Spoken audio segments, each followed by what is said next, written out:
사랑하는 자여, 내 영혼이 잘됨 같이 내가 범사에 잘되고 강건하기를 내가 간구하노라. 형제들이 와서 내게 있는 진리를 증언하되 내가 진리 안에서 행한다 하니 내가 심히 기뻐하노라. 내가 내 자녀들이 진리 안에서 행한다 함을 듣는 것보다 더 기쁜 일이 없도다. 아멘. 사람들은 행복을 결정하는 요소 가운데 가장 중시 여기는 것을 환경에 두고 있습니다. 그래서 환경이 변화가 되게 되면 행복할 줄 알고 많은 사람들이 거기에 에너지를 쏟습니다. 어떤 분은 주거 환경을 바꾸려고 노력합니다. 어떤 분은 애들 교육할 때 교육 환경을 바꾸면 애들이 잘 되리라고 생각합니다. 모두가 아무 문제도 없고 갈등이 없는 환경을 만들면 정말로 행복하고 기쁨이 될 줄 믿고 살아갑니다. 정말로 환경을 바꾸면 행복에 살 수 있습니다. 그런데 환경이 바뀌어진다고 해서 다 저절로 기쁨이 넘치고 저절로 행복이 오는 것은 아닙니다. 지금 나를 들어서는 모든 문제가 해결된다고 해서 행복한 건 아닙니다. 세계 최대의 가전회사인 일본의 마쓰다 그룹의 창업자인 마쓰다 고노케스케라고 하는 일본 최고의 경영자가 있습니다. 경영의 신이라고 하는데요, 이분은 무려 71개의 계열사를 거느리고 있고 13만 명의 종업을 거느리고 있는 그룹의 총수입니다.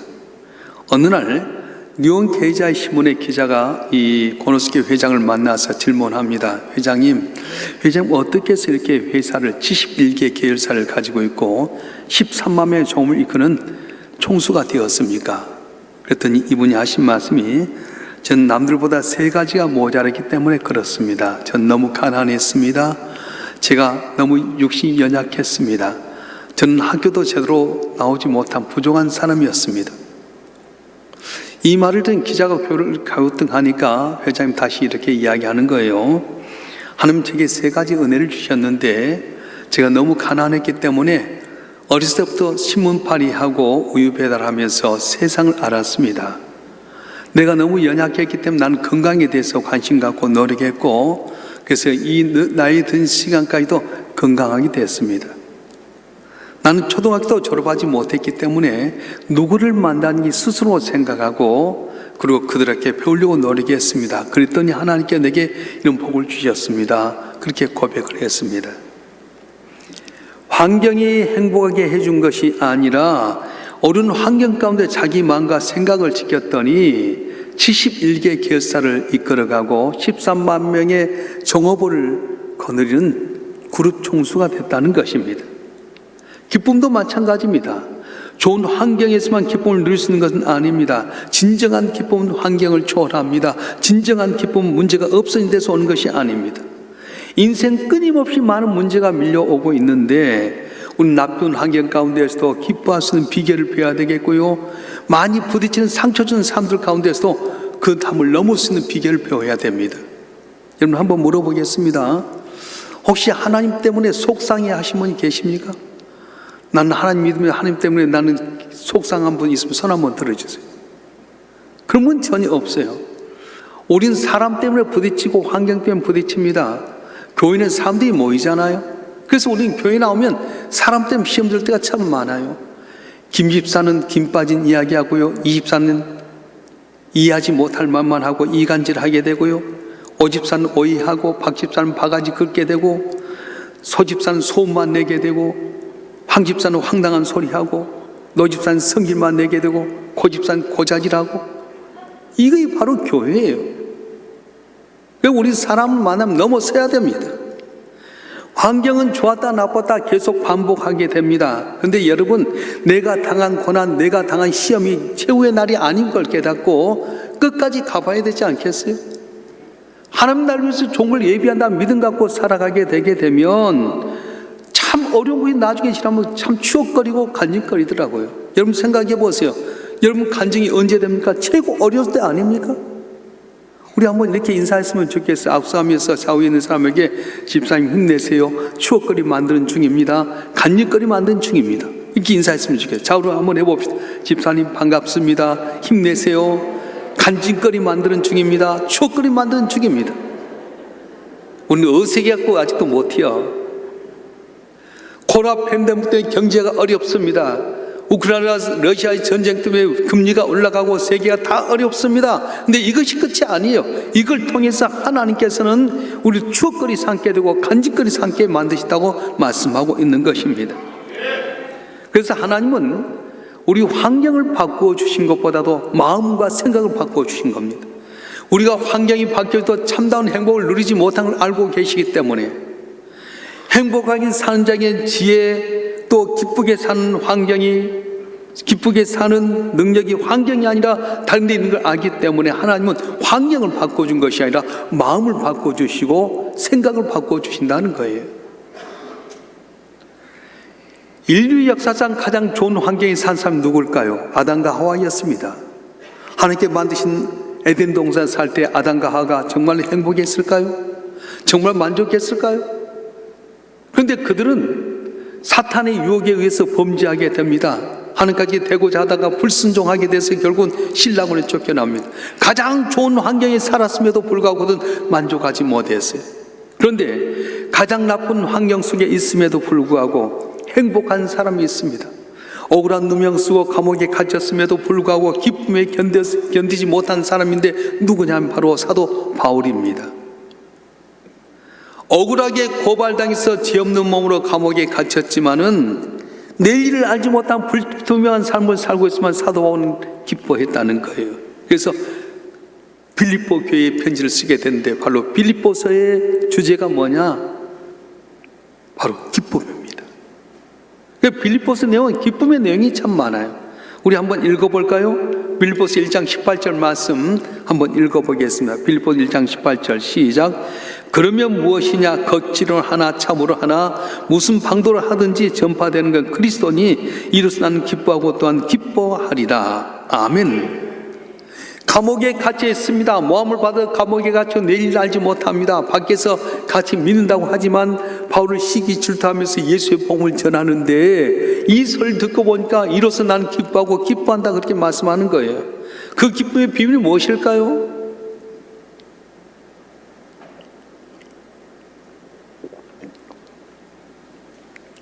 어떤 사람은 감옥 밖에서 자유롭게 사는데도 불행한 반면에 어떤 사람 감옥에 갇혔음에도 불구하고 자유를 빼앗긴데도 행복합니다.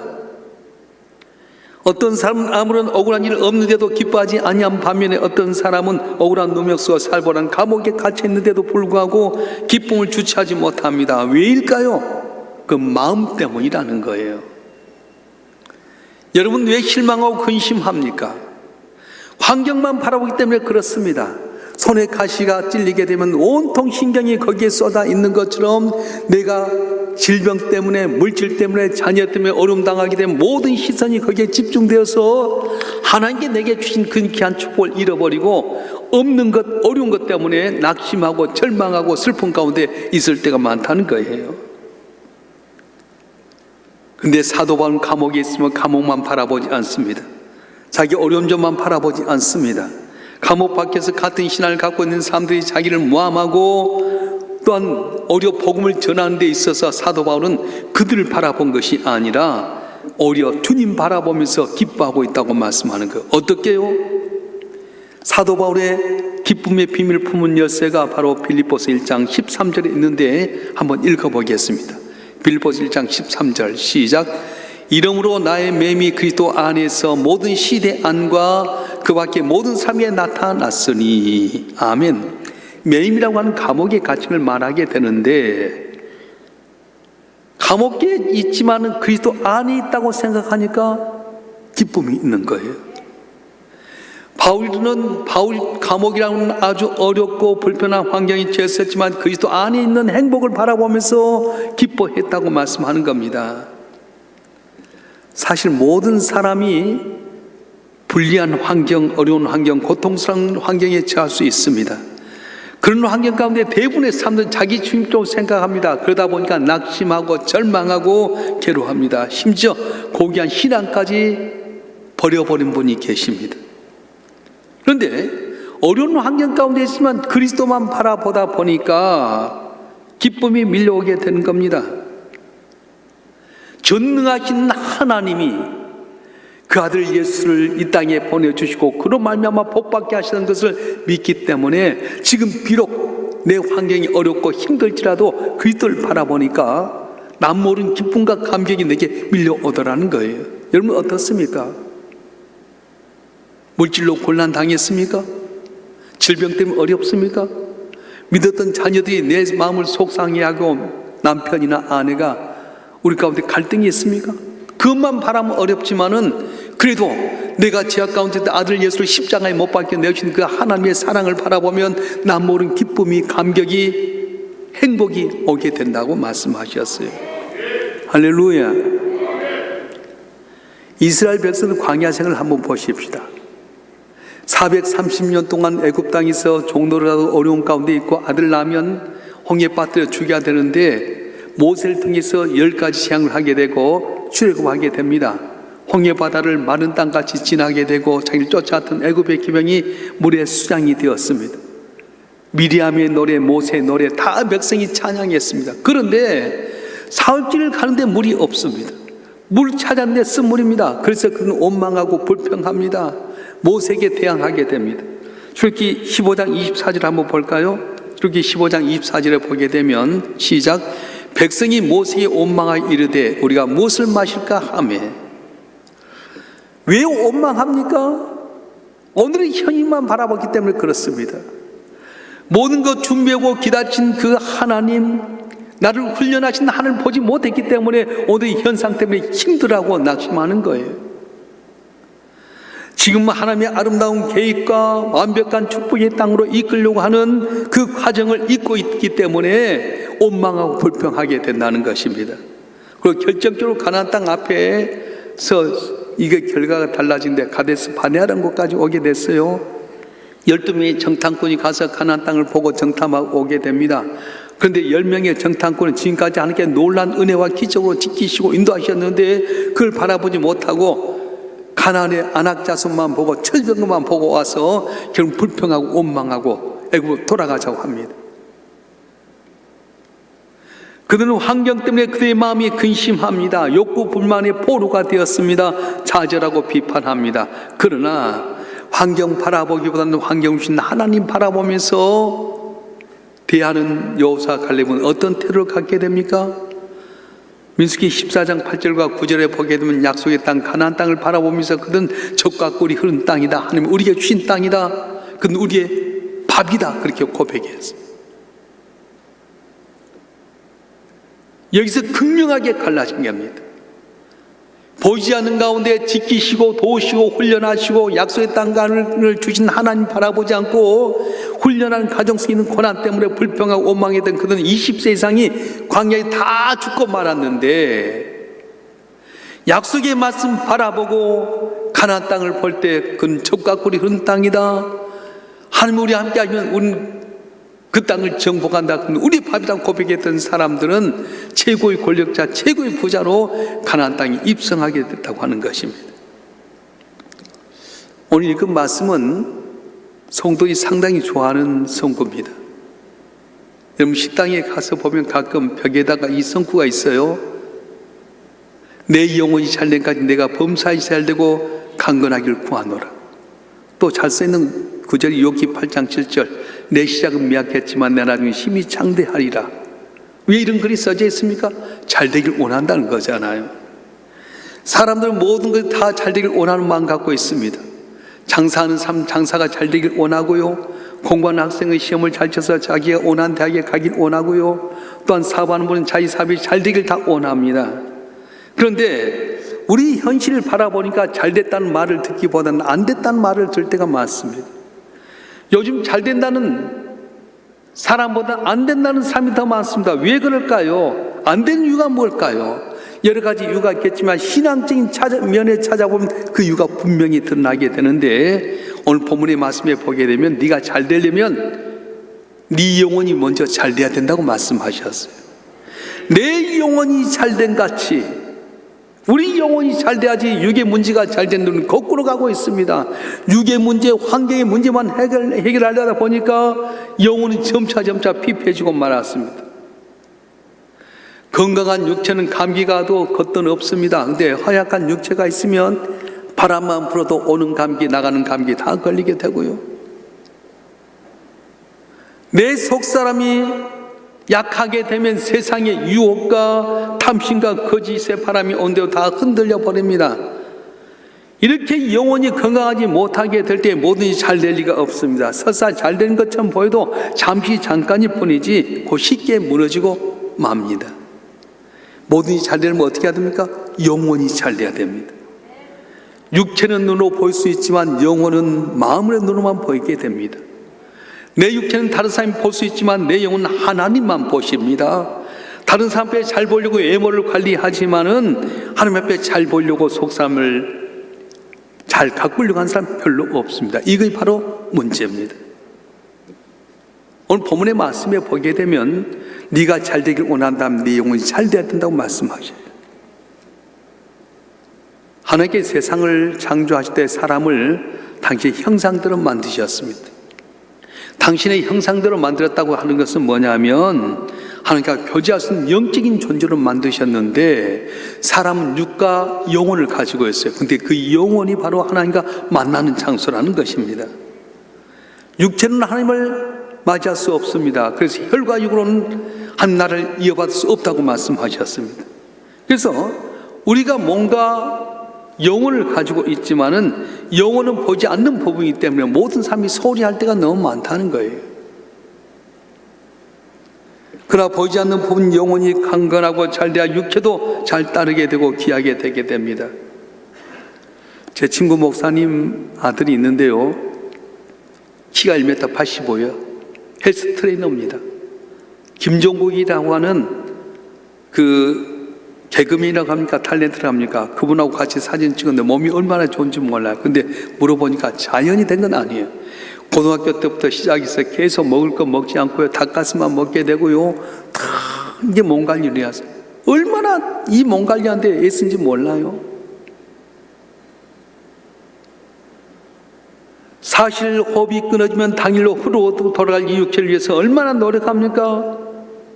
요즘 성형 기술이 너무 발달돼 가지고요, 눈도 코도 다 뜯어 고친 거예요. 얼굴 턱도 깎아내고요, 얼굴 달걀형으로 하고 이마도 다 만들면 하나님이 와도 못 볼 정도로 그게 완전히 달라진 거예요. 또 여자분들 살 빼려고 얼마나 노력합니까? 처절하기만큼 금식하고요, 몸매 가꿉니다. 겉으로 보여진 육신도 이렇게 꾸미는데 우리 속 사람 대해서는 왜 그렇게 낙태하고 게으른지 모르겠습니다. 오늘 이 시대의 문제점이 뭡니까? 물질 문제입니까? 정치 문제입니까? 아니면 교육의 문제입니까? 깊이 들어가면 정신의 문제예요. 사람 입에서 나온 말이 그 마음속에서 나오잖아요. 정치가들도 경제가들도 모든 분야에서 말이 사람 끄집어내리고 부정적인 말하게 된 것은 어떤 육의 문제가 아니라 정신적인 문제예요.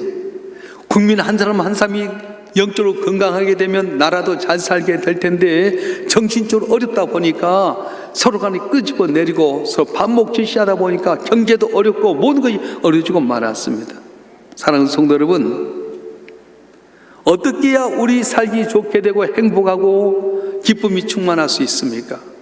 오늘 본문의 말씀에 보게 되면 내 영혼이 강건하면 범사에 잘 되고 강건한다 이렇게 말했어요.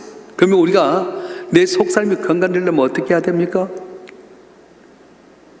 속사람 성령의 능력으로만 강건해지다는 겁니다. 사람이 노력하고 애써야 되는 것이 아니라 성령이 내게 임하시게 되면 내 삶 속에 놀라운 변화가 일어난다는 거예요. 우리 에베소 3장 16절 말씀 한번 읽어볼까요? 에베소 3장 16절 말씀 시작. 그의 영광의 풍성함을 따라 그의 성령으로 말미암아 너희 속사람 능력으로 강건하게 하시오며. 아멘. 그의 성령이라 했는데 하나님의 성령, 예수의 성령을 말하게 됩니다. 베드로가 어떤 사람이죠? 다른 사람 다 배반할 때 내가 주님만 쫓겠습니다 했던 사람인데 계집종 말 하나 듣고 나 예수 모른다 부인하고 저주해버렸어요. 그런데 예수님께서 감람산에 승천하실 때 500명이 봤는데 내가 약속인 보이사 성령을 보내주리라, 에루살렘을 떠나지 말고 아버지 약속을 기다리라 해서 기다린 사람 몇 명이 380명 다 도망가 버렸어요. 120명만 모여서 기도하는 가운데 10일 만에 성령이 임하겠는데 그리 달라졌습니다. 사람은 똑같은데 속사람이 달라졌어요. 두려워서 꽁꽁 문 닫고 있었던 베드로와 그 120명의 성도들이 나가서 말씀을 전합니다. 너희가 십자가에 못 박혀 죽인 자가 바로 하나님의 아들 예수다. 그는 죽었다가 3일 만에 살아났다. 회개하고 그를 믿어라 할 때에 3,000명이 5,000명이 돌아왔어요. 성전에 똑같이 올라가면서 성전 미문에 있는 안진뱅이를 보면서 그냥 갔었는데 성령 받고 나서는 마음이 긍휼한 마음이 있습니다. 가서 말합니다. 은과 금은 내게 없지만 내게 있는 것 내게 주노니 곧 나사렛에 일어나 걸으라 때 안진뱅이가 쫙 일어났어요. 죽었던 다비가 살게 되게 되고요, 말씀을 선포하며 놀란 기적의 역사가 일어났습니다. 똑같은 사람들 어떻게 된 겁니까? 속사람이 성령으로 강림하니까 인생이 달라지게 되고요, 행복이 오게 되고 불가능을 가능케 하는 놀란 기적의 역사가 일어났어요. 아멘 안 사람 뭔 사람이죠? 성령이 뭔지도 모르는 사람이 너무 많잖아요. 그래서 성령은 항상 우리 가운데 와서 사인합니다. 가르쳐 주십니다. 인도하십니다. 그러면 승리하게 되게 되고 행복을 얻게 돼요.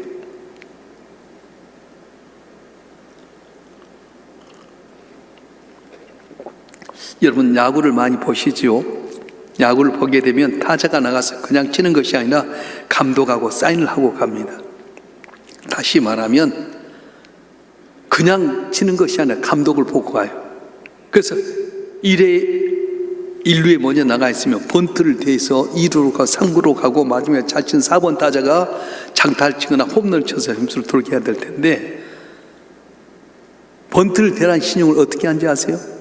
수백만 명의 TV를 보고 수만 명이 거기 있어도 감독과 그 선수만 알아요. 예를 들어서 코를 내가 딱 대면 번트해라, 코를 안 만지면 네 알아서 골라 쳐라, 이렇게 약속하는 거예요. 그럼 제가 한번 보십시다. 어떻게 하는가? 이렇게 하면 어떻게 골라서 쳐나가라 이 말이죠. 근데 그럼 어떻게 하라고? 번트 대라는 거죠. 일루 나갔어요. 근데 도루하라고 하는 식구는 어떻게 하냐면은 사인이 돼 있어요. 다른 사람은 다 몰라. 내가 오른쪽 주머니에 손을 여면은 그때 해라. 그래서 별쓰다는 거예요. 싹 이면 어떻게 하게? 도루하는 거예요. 그래서 감독이 시킨 대로 번트를 하다가 죽어도, 도루하다 죽어도 그건 칭찬받습니다. 결국 승리하게 됩니다. 그런데 감독이 사인 안 받고 지가 그냥 치다가 희생번 플라이 해갖고 병살타당하면 그때 박살나잖아요. 그렇습니다. 우리 삶이 성령이 사인하고 가르친 대로 살아야만이 우리 삶이 승리하게 되는데, 많은 사람들이 성령이 내게 가르쳐주고 인도한데도 불구하고 깨닫지 못하고 하다가 실패할 때가 얼마나 많습니까? 엘리야가 손바닥만 구름 하나 보면서 하나님의 무슨 사인인지 정확히 알 수 있었던 이유는 계속해서 하나님과 영적인 관계가 열려 있었기 때문에 그렇습니다. 오늘 여러분 가운데 교회 생활을 수십 년 하고 직분 받았음에도 불구하고 성령의 사인도 모르고 내 뜻대로 살기 때문에 몸부림쳐도 안 되고 애써도 안 되게 되고요, 이 방법 저 방법도 안 되게 되는 거예요. 어떻게 해야 됩니까? 내 영혼이 잘된 같이 내가 범사에 잘되길 원하노라 했던 것처럼 내 속삼 성령을 통해서 지시 안 받고 따라가게 되면, 사인 받아서 생각하게 되면 놀란 기적의 역사 일어나게 되는데, 자, 여러분 한 분 한 분 성령 인도함 따라서 말씀대로 순종하고 사인에 따라 삶으로 말미암아 승리하는 여러분 되길 주님으로 축원합니다. 끝까지 가기까지 결론을 내기 어렵습니다. 오늘 어렵습니까? 여러분 사업이 어렵습니까? 질병 때문에 고통당합니까? 여러분 가정이 풍지박산 위기에 있습니까? 걱정하지 마세요. 끝까지 가봐야 아는 거예요. 내게 준 어려운 환경만 바라보지 말고 하늘 보자 버리시고 이 땅에 십자가에 못 박혀 죽기까지 나를 사랑하시고 부활하셔서 오늘 또 주님 승천한 나를 위해서 기다린 주님 바라보게 되게 될 때에 내 영혼이 새롭게 되어줄 줄 믿습니다. 주님 바라보고 성령이 내 안에 역사하면 주님 사인 주는 거예요. 우리 일사몇개 주는 사인이 뭔지 아세요? 일사몇개 성도리여 10월 23일은 새가족 천총의 날이다. 한 사람이 한 생명 전도해라 사인 주신 거예요. 이 말씀 따라서 새 생명 잔치를 위해서 노력하면 비록 안 되고 힘들더라도 한번 칭찬해 주지만은 이것과 상관없이 내 마음대로 사면 너 안 된다는 말이에요. 그때마다 감독이 사인이 바꿔지게 됩니다. 이번에 우리가 친 사인이 뭐라고요? 새 생명 초청잔치 한 사람이 한 생명 전도해라. 내가 세상 끝날까지 너와 함께 하겠다는 것처럼 너와 함께해서 복을 주라 말씀하셨어요. 믿으실 줄 알고 축원합니다. 축원합니다. 가르침이 있고 사인이 있는데도 안 하면 잘해도 그것은 도태되는 거예요. 저는 이강인 선수를 참 좋아합니다. 그런데 이 감독이 이강인을 전혀 안 보내는 거예요. 뭐 미운털 받는지 모르겠어요. 감독이요, 사람들이 다 좋다고 해도 감독이 아닌 거고요. 사람 볼 때 아니라 해도 감독이 기맥힌 거예요. 우리 삶이 그렇습니다. 환경 좋게 만든다고 행복하고 기쁜 것 아닙니다. 사람들은 거꾸로 살아요. 속옷을 벗으면 겉옷까지도 벗어야 될 텐데